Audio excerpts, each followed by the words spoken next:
Hey everybody, Dal from Challengers Comics here to talk to you all about the new week of releases.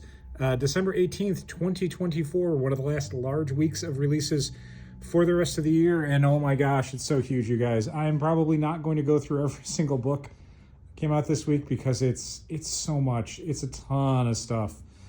So we're just going to go over some highlights, starting with Absolute Batman number 3. One of the hottest books of the year has its new issue out.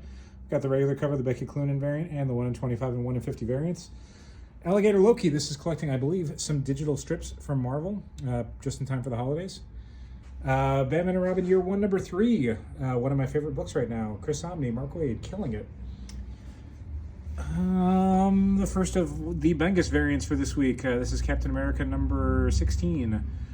Challengers of the Unknown, another new all-in launch. This is Chris Cantwell and Sean Isaacs, who was the artist on Green Arrow.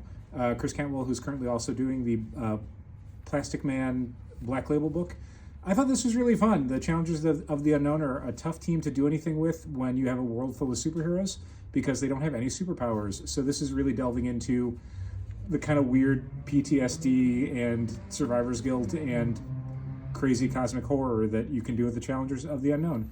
Fun first issue. This is a holdover from last week, but I don't think we got to talk about it on the Tuesday night social media post. City Beneath Her Feet. This is a new distillery book from James Tynion IV and Elsa Chartier.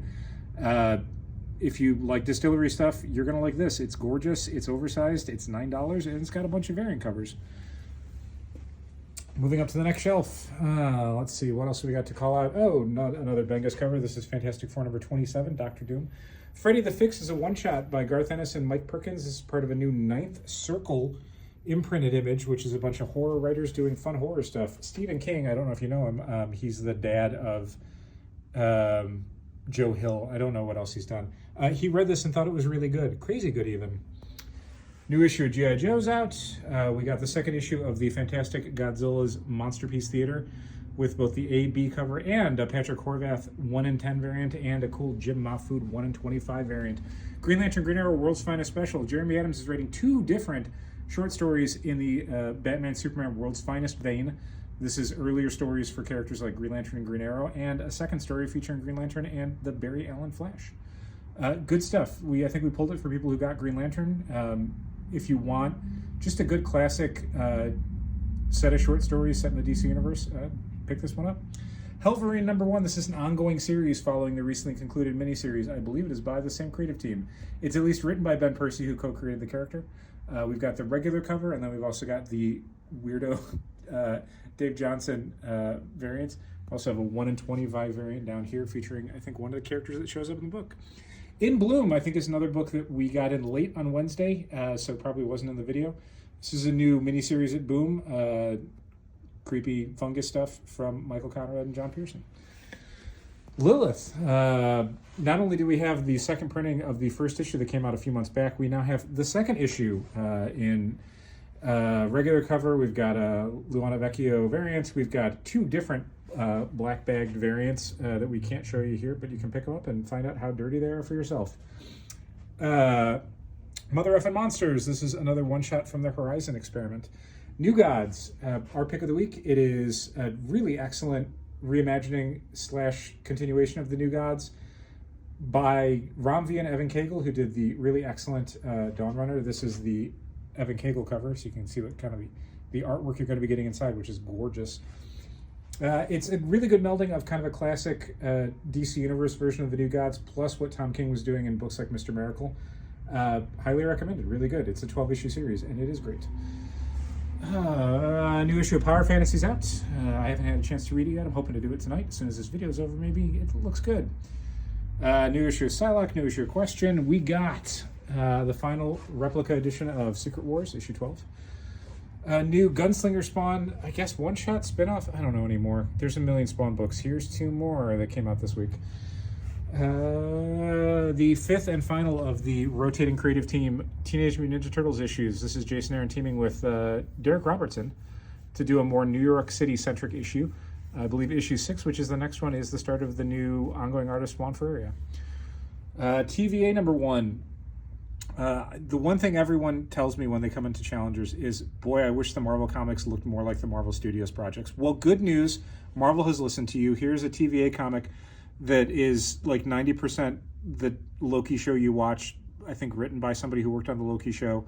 And then they also tossed in like Spider-Gwen and Captain Carter and, I don't know, a Gambit. If you love the Loki show, I guess definitely pick this one up.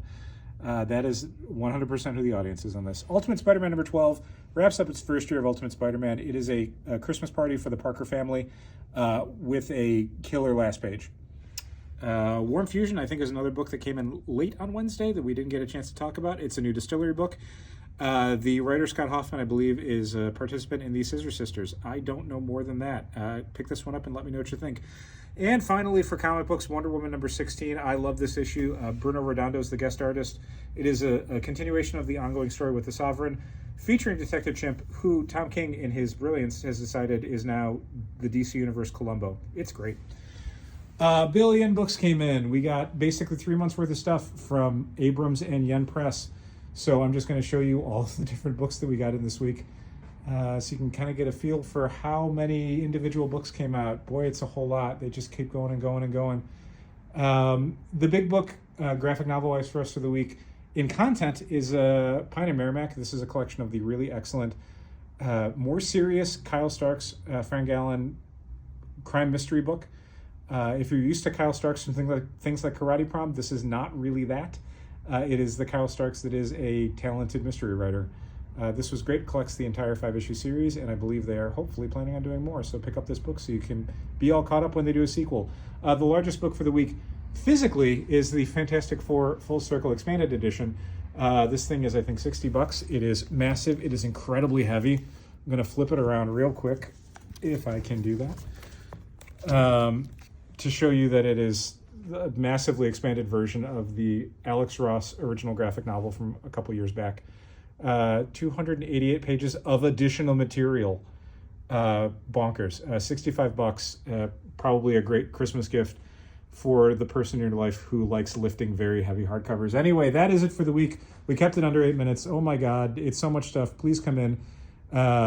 If you have subscriptions, I guarantee you your subscriptions have come in because everything came out this week. If you don't have subscriptions, come in and get some books because everything you want to read probably came out this week. Thanks for watching. Keep reading comics.